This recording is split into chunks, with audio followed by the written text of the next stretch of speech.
Iglesia Cristiana La Familia presenta un mensaje a la luz de la palabra, con el pastor Bernardo Ríos. A continuación.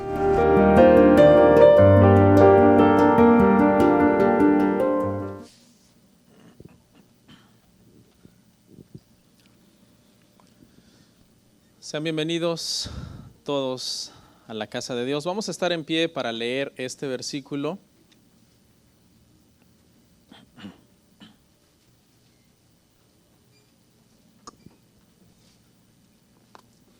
Juan capítulo 19, versículo 17.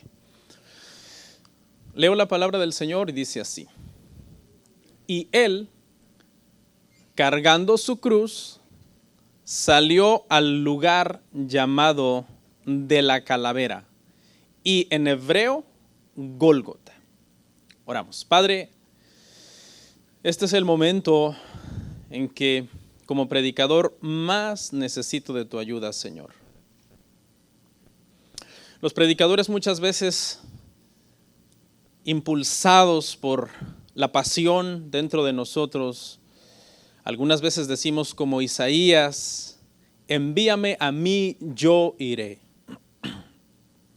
Pero también es una realidad que algunas otras también nos sentimos un poco bajos y decimos como Jeremías: no hablaré más en el nombre del Señor. Todo esto pasa porque somos humanos, Padre, y fallamos. Y tenemos la gran responsabilidad de hablar de tu palabra perfecta, siendo imperfectos, Señor. Pero en estos momentos te pido que de mis labios salga, Señor, con entendimiento, la palabra y el consejo, la instrucción para todos los que estamos aquí. Te lo ruego en el nombre de Jesús. Amén. Amén. ¿Pueden sentarse, hermanos?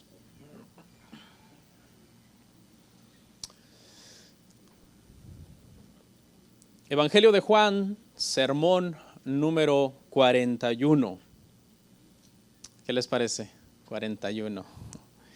Le doy muchas gracias al Señor, hermanos, porque hoy que nos toca celebrar la Cena del Señor, nos toca hablar de este tema tan sublime que he titulado La crucifixión de Cristo.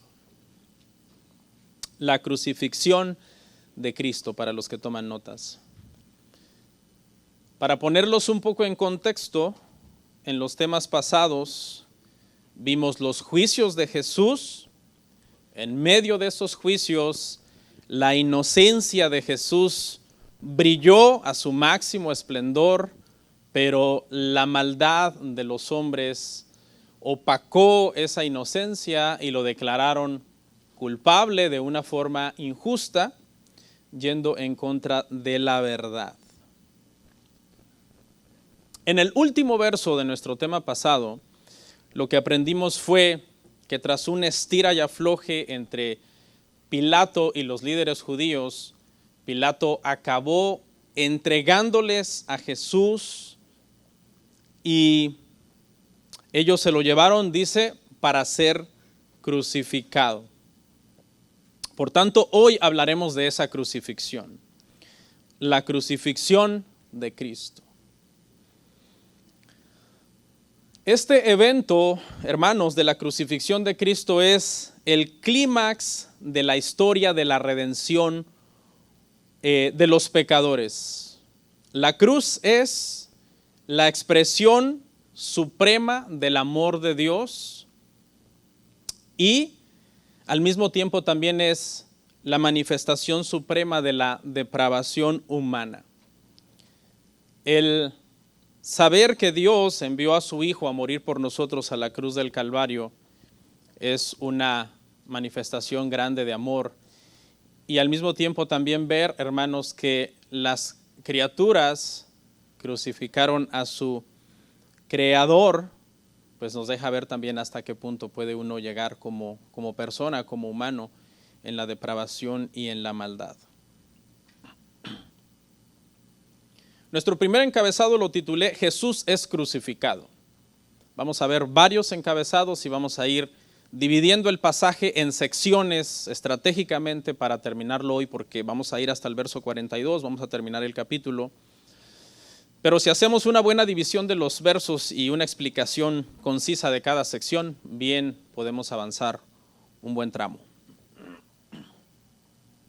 Lea conmigo por favor el verso 17 una vez más, pero ahora vamos a leer el 18 también.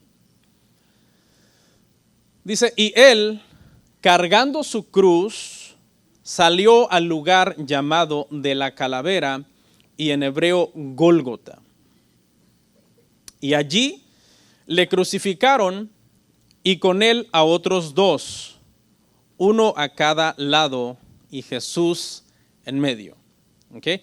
La primera frase que vamos a ver, hermanos, es que dice, hermano, que Jesús salió cargando su cruz.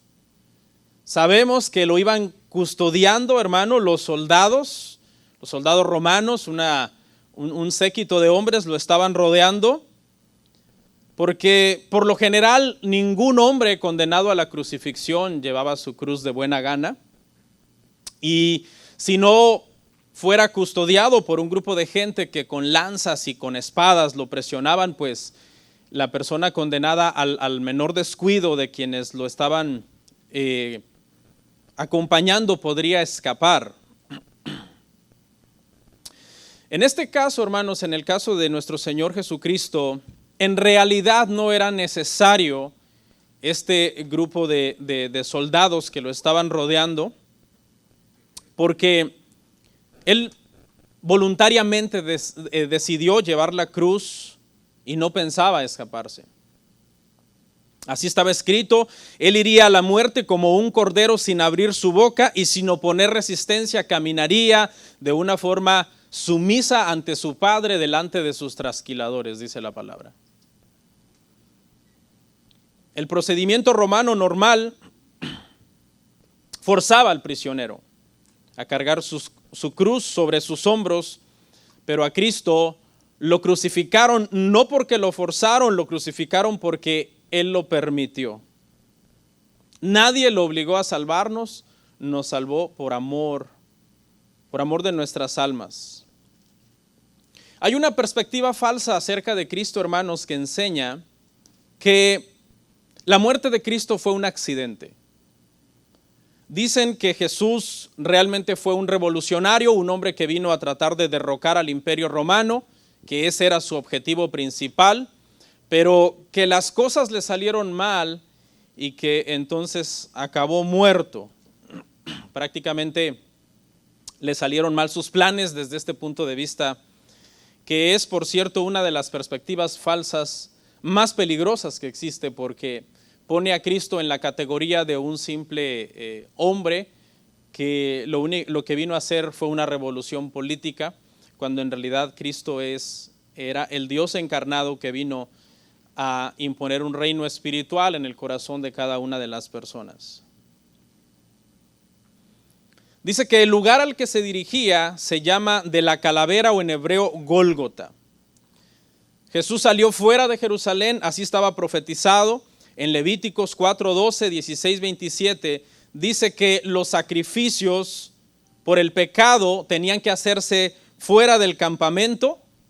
Esto no es una alegoría mía, no estoy diciendo esto significa así porque yo lo digo, sino que Hebreos 13, 11 y 12 lo confirma, diciendo que esta es la razón por la que Cristo caminó con su cruz una distancia y salió de la puerta y salió de la ciudad para dirigirse a este monte en donde Él fue crucificado.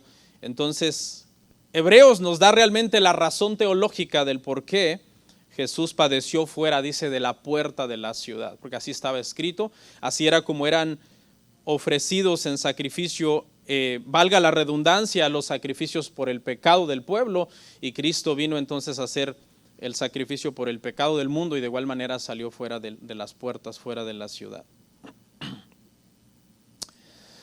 La palabra calavera es de donde nosotros tomamos la palabra calvario. Calavera quiere decir, obviamente, un cráneo, ¿no? una osamenta, una cabeza. Eso es lo que significa. Y en latín se dice Calvario, y hay varias teorías sobre por qué este nombre se llamaba así. Algunos dicen que la razón era porque ahí algunas veces se encontraban calaveras expuestas en el terreno, en el suelo.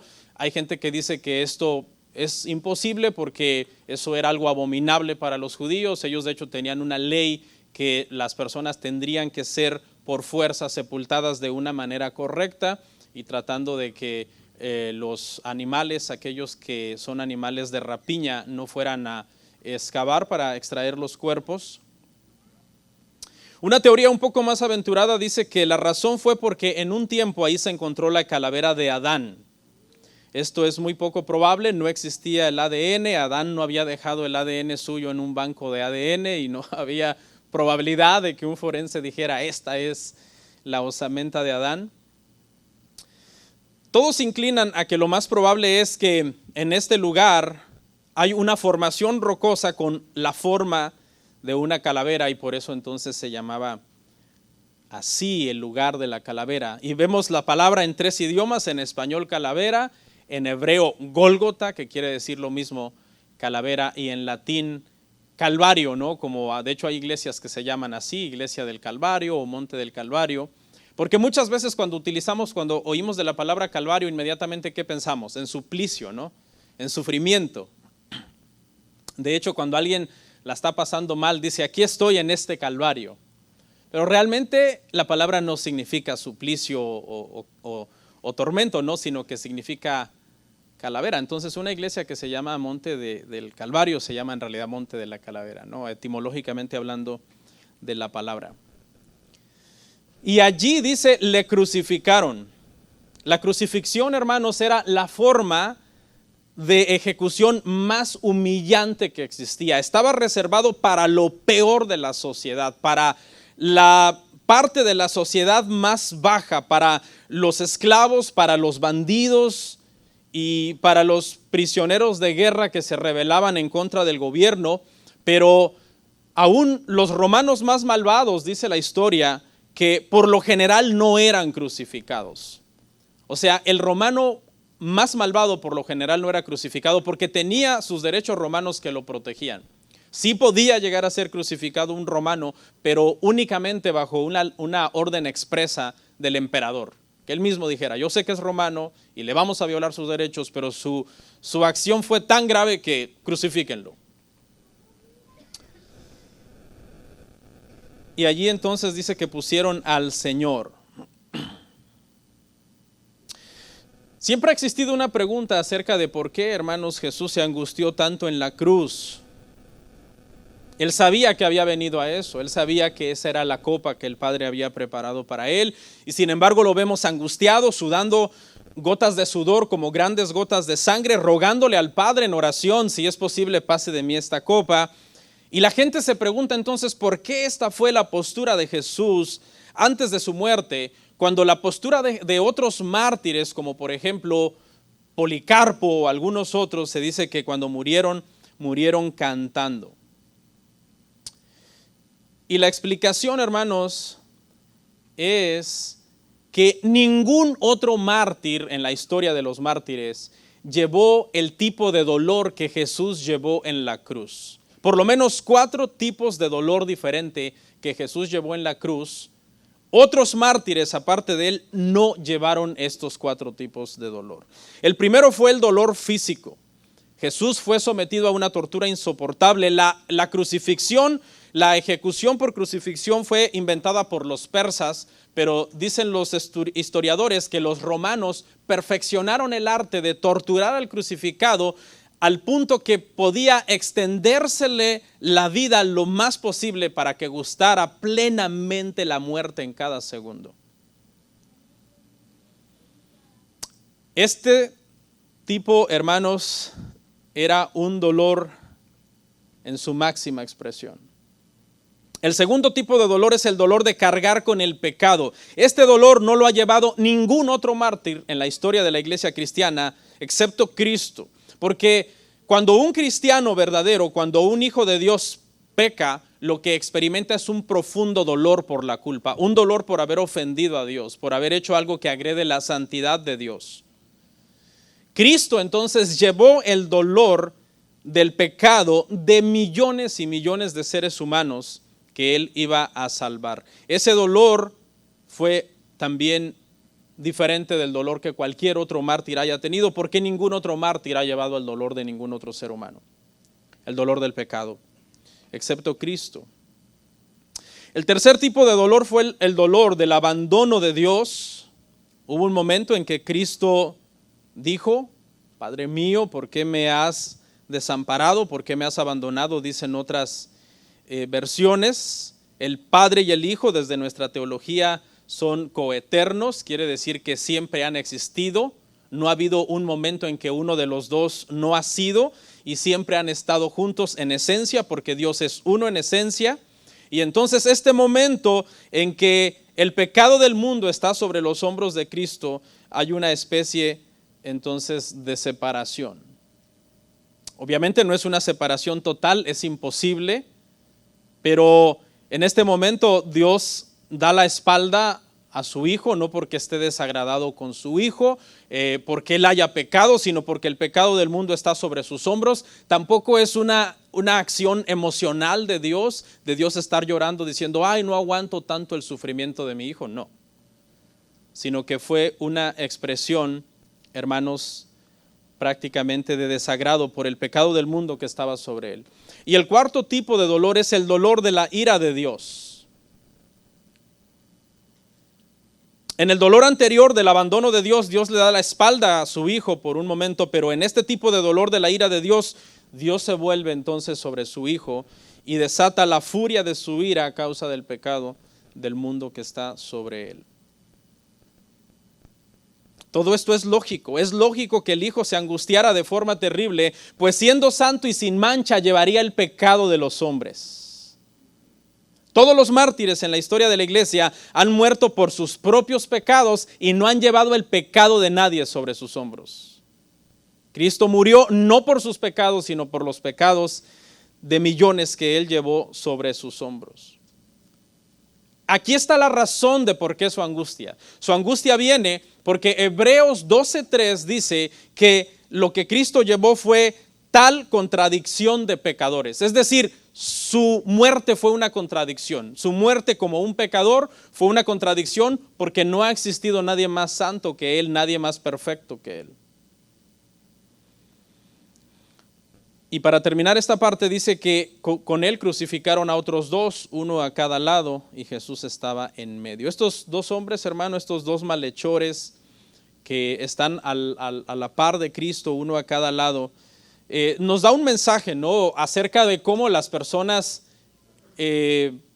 enfrentan o qué las personas deciden acerca del sacrificio de Cristo. Por ejemplo, uno de ellos decidió en este momento arrepentirse y creer en Cristo y fue salvo. Pero otro decidió endurecerse y más bien burlarse de Cristo. Y no necesitamos ser genios, pero sabemos que no se salvó. Sabemos que fue condenado, porque hasta el último momento de su muerte, su actitud fue de rechazo y de burla hacia Cristo. Y ahora vamos a ver el encabezado que sigue, el título escrito sobre la cruz de Cristo. Vamos a leer del verso 19 al 22. Juan, capítulo 19, verso 19 al 22. Escribió también Pilato un título que puso sobre la cruz, el cual decía: Jesús Nazareno, Rey de los Judíos. Y muchos de los judíos leyeron este título, porque el lugar donde Jesús fue crucificado estaba cerca de la ciudad. Y el título estaba escrito en hebreo, en griego y en latín. Dijeron a Pilato los principales sacerdotes de los judíos: no escribas Rey de los Judíos, sino que él dijo: yo soy Rey de los Judíos. Respondió Pilato: lo que he escrito, he escrito. La costumbre era, según la historia, que cuando una persona era condenado a la crucifixión, él iba llevando su cruz y detrás de la persona que llevaba su cruz iba caminando un hombre con un letrero desplegado, donde en ese letrero se podía leer: el crimen que había cometido esta persona que estaba a punto de ser crucificado. Entonces la gente que no sabía el contexto de lo que estaba pasando, estaban parados ahí en esa procesión de gente y veían pasar al crucificado y luego estaban esperando a que viniera el hombre con el letrero para que, ok, ya entendemos, esta es la razón por la que lo van entonces a matar, están a punto de crucificarlo. Solo que había un problema, Cristo no había cometido crimen alguno. Y entonces es que Pilato, en una postura de querer, digamos, molestar a los judíos, porque la conversación que ha tenido con ellos previamente es hostil, Pilato prácticamente está tratando de vengarse de ellos, porque ellos fueron chantajeados, Pilato fue chantajeado por ellos, le dijeron, si no declaras que este hombre sea crucificado, entonces tú eres enemigo de César. Lo chantajearon, lo presionaron. Lo trataron de manipular para hacer algo que él en realidad no quería hacer, y es por eso que Pilato, sabiendo que Jesús no tenía ningún crimen, declara entonces en este letrero que lo que Jesús era entonces el rey de los judíos. Dice que lo puso en 3 idiomas, en hebreo, en griego y en latín. Estos eran los 3 idiomas hablados en Israel en el siglo I. Hay mucha gente que tiene muchos problemas entendiendo por qué el Nuevo Testamento está escrito en griego. En Israel se hablaba griego en el siglo I y el griego era el idioma más hablado de todo el mundo, y por eso Dios movió a los escritores inspirados por el Espíritu Santo a escribir el Nuevo Testamento en griego, porque no era solamente para los israelitas, sino para todo el mundo conocido de aquel entonces. Los principales se molestan y le dicen, no escribas rey de los judíos, sino que él dijo, yo soy rey de los judíos. Como bien anticipó Pilato, les dolió lo que él mandó a escribir. Se molestaron y protestaron y pensaron, Pilato es tan maleable que ahorita lo convencemos que quite ese letrero, pero Pilato en esta ocasión firme dice, lo que he escrito, he escrito. No lo pudieron manipular en esta oportunidad como lo habían estado haciendo antes. Así que este letrero queda entonces ahí como un testimonio de que Cristo, número 1, era inocente, ¿ok? Y número 2, como un testimonio de que aunque ni Pilato creía que fuera el rey, él lo estaba poniendo el letrero solamente para provocar a los judíos, ni los judíos querían que ese fuera el título que se pusiera. Sin embargo, ese título describía a la perfección quién es Jesús. ¿Quién es Jesús, hermanos? Jesús es el Rey de Reyes. Vamos a ver el que sigue. El encabezado número 3, se reparten por suertes la ropa de Jesús.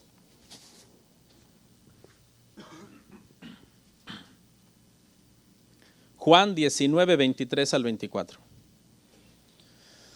Cuando los soldados hubieron crucificado a Jesús, tomaron sus vestidos e hicieron 4 partes, una para cada soldado. Tomaron también su túnica, la cual era sin costura, de un solo tejido de arriba abajo. Entonces dijeron entre sí, no la partamos, sino echemos suerte sobre ella, a ver de quién será. Esto fue para que se cumpliese la escritura que dice, repartieron entre sí, mis vestidos, y sobre mi ropa echaron suertes. Y así lo hicieron los soldados. Estos soldados, lo más probable es que no conocen esta parte de la escritura que decía que un día el Mesías, en el Salmo 22, un salmo mesiánico, un día el Mesías iba a ser crucificado y que las personas que lo iban a crucificar iban a desnudarlo, le iban a quitar su ropa y se la iban a repartir por medio de suertes. Sin embargo, sin conocer el salmo, ellos cumplieron a lujo de detalle muchas cosas del Salmo 22. En la crucifixión de Cristo se cumplieron muchas cosas de una forma asombrosa del Salmo 22. En primer lugar, en el verso 1, el clamor de Cristo. Elí, Elí, lama sabactini, gritó Cristo en la cruz. En el Salmo 22:1 dice que Dios mío, ¿por qué me has desamparado? En el verso 12 y el verso 16, está escrita la furia de los soldados. Dice, me rodearon muchos toros, fuertes toros de Basán me han rodeado. Perros me han rodeado. Me han cercado cuadrilla de malignos. En el verso 14 y el verso 15, el Salmo 22 describe el dolor físico que llevó Cristo. Dice, mi corazón fue como cera derritiéndose en medio de mis entrañas, y mi lengua se pegó a mi paladar. En el verso 16, la perforación de las manos y los pies de Cristo. Dice, horadaron mis manos y mis pies. Y en el verso 18, que es la parte que estamos viendo, dice, repartieron entre sí mis vestidos y sobre mi ropa echaron suertes. Es impresionante cómo este salmo, hermanos, describía con tanto tiempo de anticipación exactamente cómo iba a ser la crucifixión del Señor y las vejaciones por las cuales él iba a atravesar en ese momento. Y ahora vamos a ver una acción, hermanos, donde Jesús ama a los suyos hasta el final, como aún en medio del dolor tiene cuidado de los suyos. Jesús ama a los suyos hasta el final. Es el encabezado que sigue. Juan 19, 25 al 27. Estaban junto a la cruz de Jesús su madre, la hermana de su madre, María, mujer de Cleofas, y María Magdalena. Cuando vio Jesús a su madre y al discípulo a quien él amaba, que estaba presente, dijo a su madre, mujer, he aquí tu hijo. Después dijo al discípulo, he ahí tu madre, he ahí tu hijo, he ahí tu madre. Y desde aquella hora el discípulo le recibió en su casa. Muchas personas estaban ahí junto a la cruz de Jesús. La mayor parte de los grupos que estaban ahí era gente hostil, como por ejemplo los líderes judíos que estaban ahí desafiándolo a bajar de la cruz, los malvados soldados romanos que estaban escarneciéndolo y quitándole su ropa, los transeúntes que dice otro evangelio sinóptico que pasaban por ahí murmurando y moviendo la cabeza cuando lo miraban en la cruz, pero también había un grupo pequeño de seguidores ahí llorando por él. Entre ellos estaba su madre. Pobre María, imagínese. Imagínese el dolor de esta mujer en ese momento. Seguramente en ese momento, parada frente a la cruz, mientras veía a su hijo pues chorreando sangre por todos lados, con grandes tajos de carne desprendidos, algunos dicen que quizás órganos expuestos a causa de los latigazos. Quizás vino a su memoria que hacía unos 33 años antes, ella había llevado a Jesús al templo a presentar cuando era un bebé. Y cuando lo llevó al templo a presentar cuando era un bebé, un anciano que se llamaba Simeón le dijo algo. Le dijo, a causa del sufrimiento de tu hijo, un día una espada va a atravesar tu corazón. Y ese momento había llegado. ¿Sabe que a veces los evangélicos nos hemos vuelto tan anticatólicos que no queremos decir nada bueno de María, ¿verdad? Nada bueno, no sea que me confundan con católico. Pero, hermano, esta mujer no era cualquier mujer. ¿Dios escogió a cualquier mujer para que naciera el Salvador del mundo? No. Dios escogió, dice, a un vaso limpio, una mujer que alcanzó gracia ante Dios. En lugar de que las mujeres protestantes hablen en mal de María con tal de contradecir a un católico, mejor traten de parecerse a ella. Tengamos cuidado, ¿verdad? En cómo nosotros, hermano, vemos estas cosas, porque esta mujer lo que está aquí es dolida, sufriendo, los hijos nos duelen demasiado. Mi hijo a veces no se pone crema y le salen unos pellejitos aquí que nosotros le llamamos padrastros, no sé cómo le llaman en su país, tampoco quiero ofender a nadie, ¿verdad? Pero tiene su historia, por qué se le llaman así a estos pellejitos, y este niño es bien nervioso y siempre los quiere arrancar, y cuando se los arranca en la dirección equivocada, le digo, te estás rasgando hasta arriba, para. Tienes que jalarlos en la dirección opuesta o déjame yo te los corto, te voy a poner crema. Y cositas como esas nos duelen de nuestros hijos, ¿no?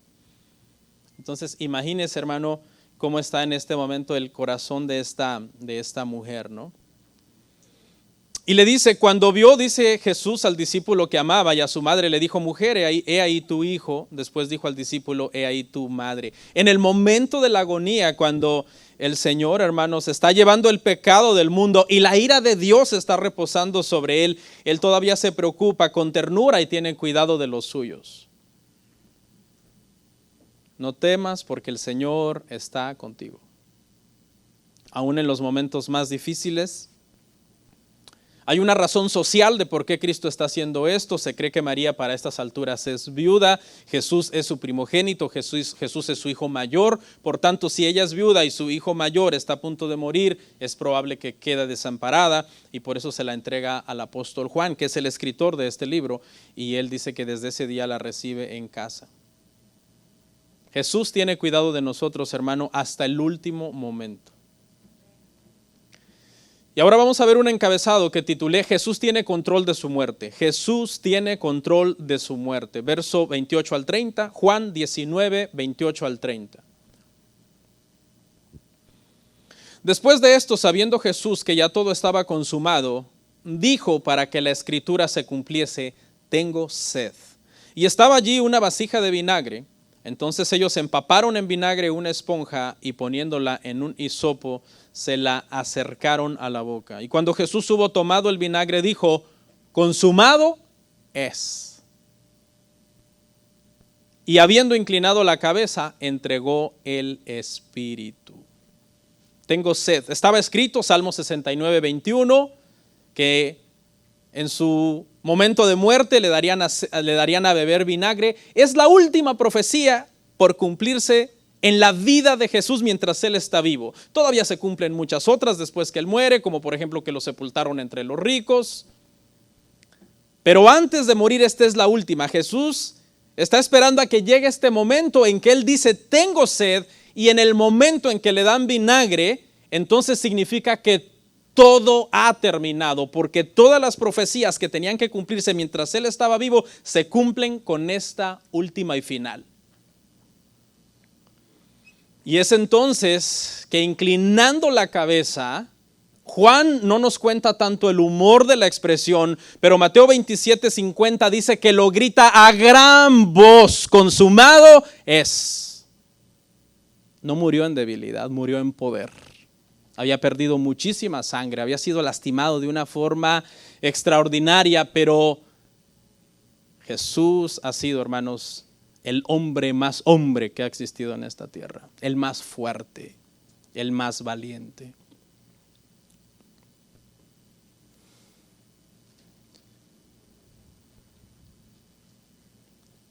¿Y sabe qué? No es un grito de lamento. Jesús no está diciendo, me están matando. He aquí, inclino mi cabeza, entrego mi espíritu y muero. No, Jesús está diciendo, cuando dice consumado es un grito de victoria, porque la misión que el Padre le dio la ha terminado. Por eso dice, consumado es, siendo obediente hasta la muerte. Consumado es todo lo que me dijiste que yo dijera, todo lo que me dijiste que yo hiciera, yo lo he terminado en todos sus detalles. Controló el día de su muerte, hermanos, hasta el final. Cuando Cristo estaba en la cruz, yo puedo pensar esto, la muerte andaba merodeando por ahí, pero no se lo podía llevar. No se lo podía llevar. Porque la muerte no podía matar al autor de la vida. Fue Cristo que le dijo a la muerte, llévame. La muerte no andaba buscando a Cristo, la muerte andaba huyendo de Cristo. Pero a nosotros sí nos anda buscando. Sí, porque es que nosotros no somos el autor de la vida. A nosotros sí nos anda buscando. Y si no fuera por la misericordia de Dios, hace tiempo ya habríamos sido cortados. Pero la muerte vino solamente cuando Cristo dijo consumado es, y dice que Él entrega su espíritu. No le es quitado por la muerte, sino que Él entrega su espíritu. Él muere voluntariamente. Tuvo control de su muerte hasta el final, cuando acabó toda su obra. ¿Sabe que nosotros no tenemos control de nuestra muerte? Dice la Biblia en Eclesiastés. Nosotros no tenemos control de eso. Esa es la razón por la que muchas personas cuando mueren dejan proyectos sin terminar, palabras sin decir, perdones sin pedir, relaciones sin restaurar, testamentos sin hacer. Luego los hijos se están matando por un terrenucho. Porque como no tenemos control sobre la muerte nos sorprende y nosotros luchamos y la rechazamos y decimos, no me lleves. Pero cuando ella dice, te vas, te vas. Cristo, hermanos, no dejó nada por decir, no dejó nada por hacer, no dejó un proyecto sin terminar, porque Él hizo todo lo que su Padre le mandó hacer. Y cuando Él quiso, Él dijo, entonces, consumado es, y entregó, hermanos, su espíritu. Yo sé que nosotros no podemos controlar, hermanos, el día de nuestra muerte, pero ¿sabe qué sí podemos controlar? Vivir cada día para la gloria de Dios.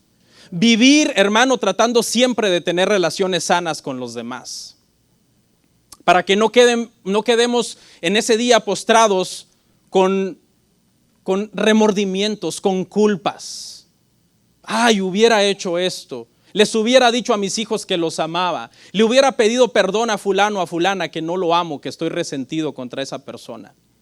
Hubiera yo vivido para la gloria de Dios, desperdicié mi tiempo. No podemos controlar el día de la muerte, pero sí podemos vivir cada día tratando de decir, Señor, si hoy tú decides que yo me voy, puedo decir que he hecho tu voluntad y me he esforzado para vivir para tu gloria. Había que hacer algo y había que confirmar la muerte de Jesús. Y eso es lo que vamos a ver ahora. La confirmación de la muerte de Jesús, Juan 19, 31 al 37. Entonces los judíos, por cuanto era la preparación de la Pascua, a fin de que los cuerpos no quedasen en la cruz en el día de reposo, pues aquel día de reposo era de gran solemnidad, rogaron a Pilato que se les quebrasen las piernas y fuesen quitados de allí. Vinieron pues los soldados y quebraron las piernas al primero y asimismo al otro que había sido crucificado con él. Mas cuando llegaron a Jesús, como le vieron ya muerto, no le quebraron las piernas. Pero uno de los soldados le abrió el costado con una lanza y al instante salió sangre y agua. Y el que lo vio da testimonio. Y su testimonio es verdadero. Y él sabe que dice verdad, para que vosotros también creáis. Porque estas cosas sucedieron para que se cumpliese la escritura. No será quebrado hueso suyo.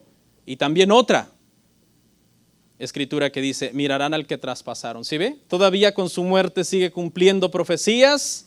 No serían sus huesos quebrados, mirarían al que traspasaron. Pero la última profecía mientras estaba vivo era que le darían de tomar vinagre y todo habría terminado.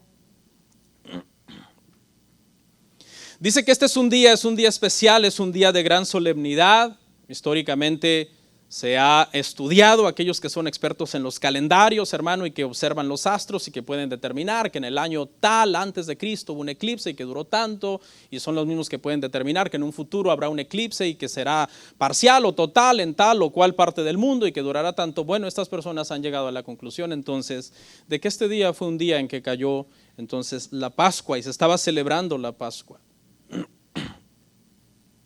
Y es que aquí mismo lo dice, ¿no? Pero por si no lo creemos, porque está la gente que no entiende por qué Jesús, si murió el viernes y resucitó el domingo, ¿dónde están los 3 días? Que no me cuadran, los 3 días, porque viernes, sábado un día, domingo 2 días y entonces el domingo resucitó y son 2 días. Cuando no entienden la forma de medir el tiempo de los hebreos, de los israelitas en aquel entonces, que le llamaban un día a cualquier porción del día, aunque fuera 1 hora o 2 horas. Y hay un debate por ahí. Cada vez que viene la Pascua en marzo, abril, un montón de sectas comienzan a atacar. A ver, dime dónde están los 3 días que Cristo estuvo en la tumba, porque él dijo que tal como el profeta Jonás estuvo en el vientre del pez, así va a estar 3 días y 3 noches. Si quieren por fuerza que den entonces 72 horas, porque esos son 24 por 3, 72. Pero esos son errores, es ignorancia de conocer a detalle las Escrituras. El objetivo de quebrarle las piernas era que murieran más rápido, porque estaban colgando y mientras estuvieran reposando sobre sus piernas todavía alcanzaban a impulsarse para traer una bocanada de aire a sus pulmones, pero sin piernas, entonces se quedaban colgados y su diafragma colapsaba y comenzaban entonces a luchar para respirar y morían de asfixia en poco tiempo. Pero a Jesús no fue necesario quebrarle las piernas y la razón es que Él ya está muerto. Los otros dos malhechores están vivos. Y alguien diría, uy, eran más fuertes que Jesús. Mira, Jesús no aguantó nada. No, lo que pasa es que Jesús no lo mataron. Él decidió morir.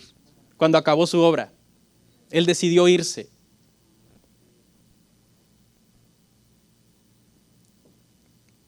Cristo ya estaba muerto. Dice que entonces, para comprobar que estaba muerto, le abren el costado con una lanza. Los soldados romanos eran expertos en determinar quién estaba muerto y quién estaba vivo, porque hay un mito que dice que Jesús nunca resucitó. ¿Y por qué nunca resucitó? Jesús no resucitó porque Jesús en realidad no murió en la cruz, estaba desmayado. Entonces Él no pudo haber resucitado porque nunca murió. Sin embargo, tanto bíblicamente como médicamente, Jesús está comprobado que murió. Bíblicamente porque estos soldados no eran cualquier soldado. Si ellos no hacían bien su trabajo, podían pagar con su vida, morían ejecutados. Eran expertos en determinar cuando alguien estaba muerto. Entonces ahí está la respuesta bíblica. Pero también médicamente, el hecho de que cuando fue traspasado con la lanza haya brotado sangre y agua, dicen los médicos que es porque seguramente a causa del estrés y la presión tan grande que llevó, su corazón estalló. Y no acabamos de leer en el Salmo 22 cuando dijo, mi corazón se derramó entre mis entrañas.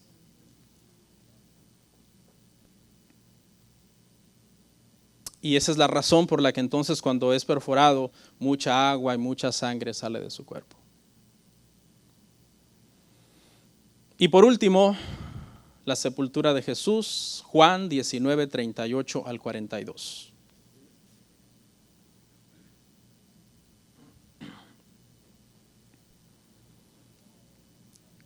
Después de todo esto, José de Arimatea, que era discípulo de Jesús, pero secretamente por miedo de los judíos, rogó a Pilato que se le permitiese llevarse el cuerpo de Jesús. Y Pilato se lo concedió. Entonces vino y se llevó el cuerpo de Jesús. También Nicodemo, el que antes había visitado a Jesús de noche, vino trayendo un compuesto de mirra y de aloes, como 100 libras. Tomaron pues el cuerpo de Jesús y lo envolvieron en lienzos y con especias aromáticas, según es costumbre sepultar entre los judíos, y el lugar donde había sido crucificado había un huerto en este lugar. Y en el huerto un sepulcro nuevo, en el cual no había sido puesto ninguno. Allí pues, por causa de la preparación de la Pascua de los judíos y porque aquel sepulcro estaba cerca, pusieron a Jesús. ¿Qué le parece? El Cordero de Dios muere en el día de la Pascua. Tal y como cada Pascua se escogía un cordero, lo más perfecto que fuera, pero nunca era perfecto, porque después del pecado nada hay perfecto, solo Cristo. Y no se le quebraban sus huesos al animalito, y se comía con hierbas amargas, y se comía con panes sin levadura, y se celebraba. Pero ahora el verdadero Cordero de Dios, tampoco se le quiebran sus huesos, muere sin pecado, lo cual habla de los panes sin levadura, y muere en un gran tormento, en un gran dolor, de lo cual hablan las hierbas amargas. Y por tanto cumple a la perfección y no hay más sacrificios que hacer.